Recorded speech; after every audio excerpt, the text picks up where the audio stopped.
Para que os senhores tenham uma ideia da dimensão de que certos projetos que foram objeto de Comitê de Resolução de Conflitos, eu busquei singularizar o aeroporto de Hong Kong.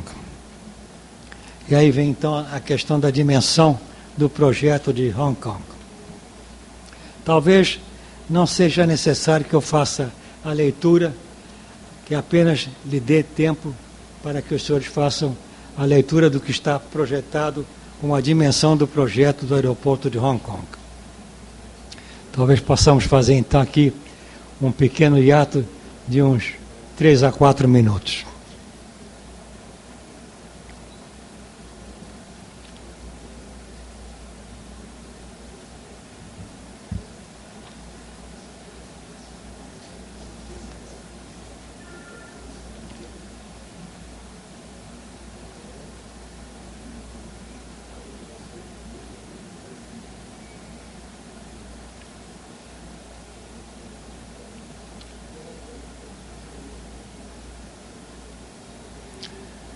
É um projeto de 20 bilhões de dólares,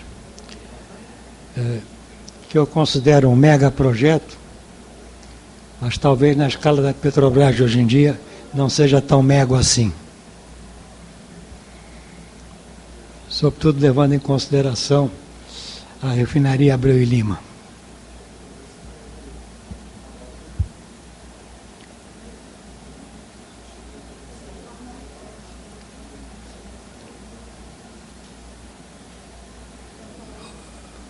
O que é importante reter, talvez, dessa evocação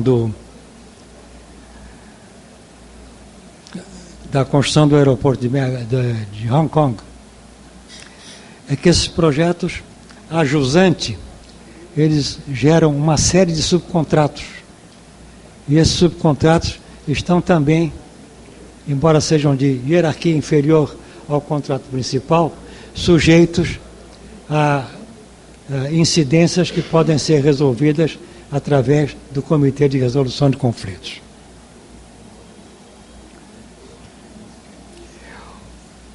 O papel do Comitê de Resolução de Conflitos é que ele faz, como eu disse de início, sendo inerente ao próprio contrato, parte da administração do projeto. Ele influencia positivamente o andamento do projeto, porque nas recomendações ou nas decisões há sempre um conteúdo de negociação. Portanto, não existe um grau de litigiosidade que existe da arbitragem e, sobretudo, que existe quando se vai ao judiciário. É importante ter também presente que há uma certa informalidade nos entendimentos entre o Comitê de Resolução de Conflito e o proprietário da obra e o consórcio empreendedor. As oitivas podem ser informais, pode haver reuniões através de conferências eletrônicas ou então reuniões presenciais. E, sobretudo, essas visitas in situ,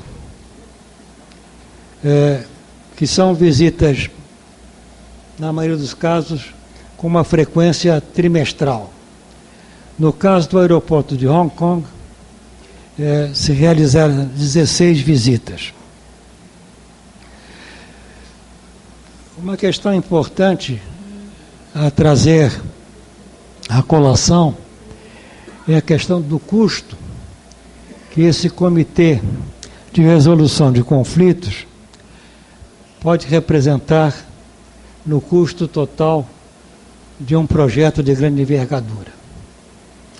A experiência internacional mostra que esse custo é um DX do custo total do projeto. Ele está, digamos, na segunda casa decimal em termos do orçamento total.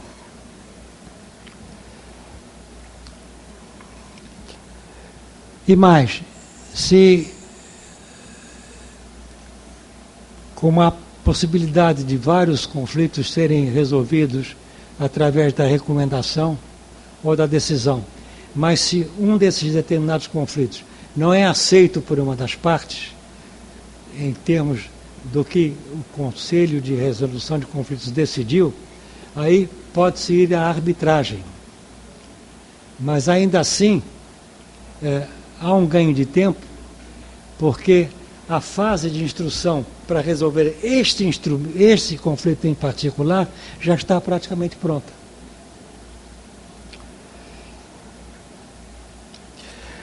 De sorte que, dentro de certos limites, para os proprietários dos empreendimentos e para as empreiteiras, o Comitê de Resolução de Conflitos atua mutatis mutandis, como se fosse um prêmio de seguro, na medida, isto sim que é importante, afasta a imprevisibilidade da prestação jurisdicional e o atraso que pode resultar de ter que recorrer à arbitragem ou ao judiciário.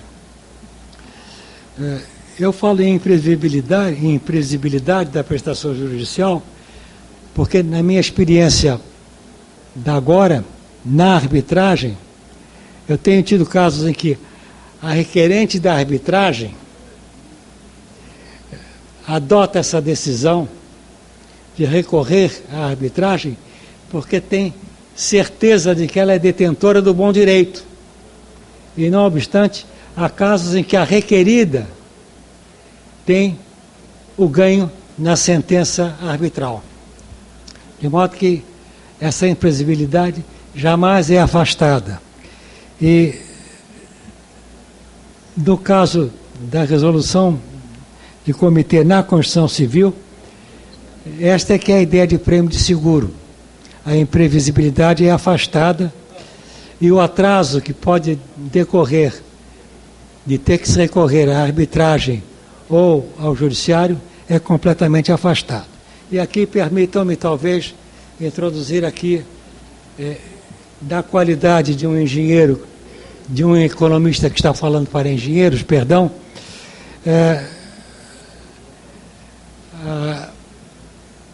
a evocação de um grande economista, professor de Harvard, recentemente falecido, o professor Gary Becker, Prêmio Nobel de Economia. O Prêmio Nobel de Economia Gary Becker, ao se referir às N atividades possíveis em nível macroeconômico, ele acentuava o valor da variável tempo. E na medida em que o Comitê de Resolução de Conflitos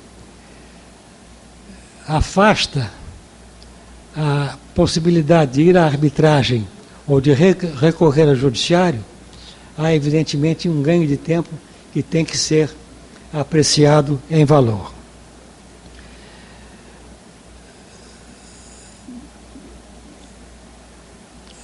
Isto posto, gostaria de rememorar que no histórico dos Dispute Resolution Boards, no Comitê de Resolução de Conflito, que foi a tradução que eu encontrei para o DRB, que tem início o seu histórico na década dos anos 70, como disse anteriormente, com a construção do Eisenhower Johnson Memorial Tunnel. Eu me permiti recolher o que tem sido o Dispute Resolution Board, o Comitê de Resolução de Conflito, no caso da experiência dos Estados Unidos da América. Então, tenho aqui a projeção da expansão desde 75 até 2010, do número de DRBs, do número de CRTCs em cada estado da União Americana. Se voltamos ao Colorado, onde tudo começou, até a data de hoje, 26 comitês de resolução de conflitos foram utilizados para levar adiante grandes obras públicas.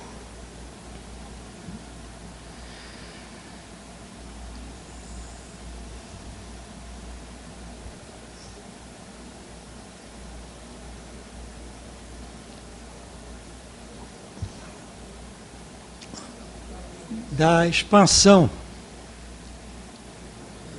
dos Dispute Resolution Boards,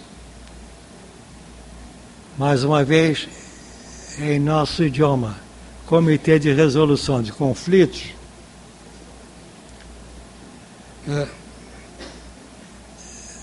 das pesquisas que eu andei levando a cabo, o que me chamou a atenção é que esta prática, ela está, sobretudo, centrada nos países de origem anglo-saxônica. Inglaterra, obviamente os Estados Unidos, Nova Zelândia, Austrália e a parte inglesa do Canadá. E aí eu me pergunto,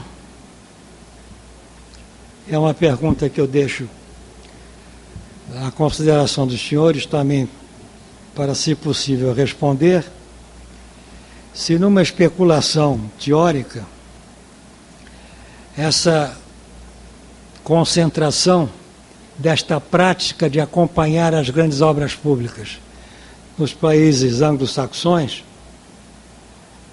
não é uma questão de natureza cultural, da praticidade que vem, mais uma vez, da common law em relação ao direito baseado em códigos, e em que medida nós teríamos obstáculos no Brasil para implementar as CRCs, sobretudo quando o proprietário da obra é a União ou um dos Estados Federados. E na medida em que a União e os Estados Federados estão submetidos ao escrutínio dos tribunais de contas. Essa seria uma das razões porque talvez houvesse uma certa dificuldade em expandir os comitês de resolução de conflitos no caso brasileiro. Uma cultura que vem dos códigos e não da common law, e a questão do proprietário da obra. Talvez a possível válvula de escape seja no caso das concessões, porque elas passam a ser de natureza privada. E também nas parcerias público-privadas, porque se as parcerias público-privadas admitem a arbitragem, por extensão, numa interpretação talvez apertada, seria possível admitir-se também os comitês de resolução de conflitos. Chegado a este ponto, e eu encerro essa exposição pedindo-lhe desculpas pelo tempo que tomei, embora tivesse procurado ser o mais sintético possível, o ponto a que eu cheguei aqui é o seguinte: nós temos um projeto na Câmara de FGV de Conciliação e Arbitragem, para oferecer este novo serviço de Comitê de Resolução de Conflitos. Mas para isso, eu preciso ter um corpo permanente de engenheiros. Eu já tenho a indicação de nomes de São Paulo para compor, num primeiro momento, este corpo permanente de engenheiros que possam ser mobilizados no caso de que os contratos venham a ter como ente do próprio contrato o Dispute Resolution Board. Mas eu não queria lançar este serviço no site da Câmara da Fundação Getúlio Vargas sem ter também alguns nomes que façam parte da engenharia do Estado do Rio de Janeiro. E nesse sentido que é o propósito da minha fala para os senhores no dia de hoje. Seriam engenheiros de longa experiência, naturalmente com uma fé de ofício que denota uma larga competência em suas esferas de atuação, mas que hoje já estão numa geração que os leva já à capacidade de não estar mais na linha de frente, mas de atuarem como consultores, mas que poderiam ser mobilizados para a constituição, caso a caso, desses comitês de resolução de conflito.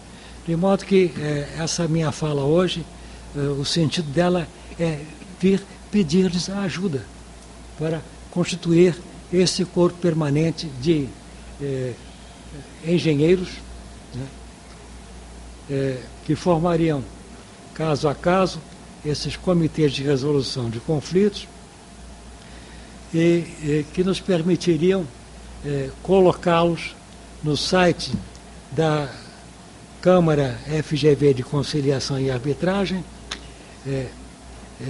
oferecendo esta prestação de serviços para os grandes projetos de obras públicas e, naturalmente, uma aposta no futuro, a partir disto, ver o que esse futuro pode nos reservar. Muito obrigado.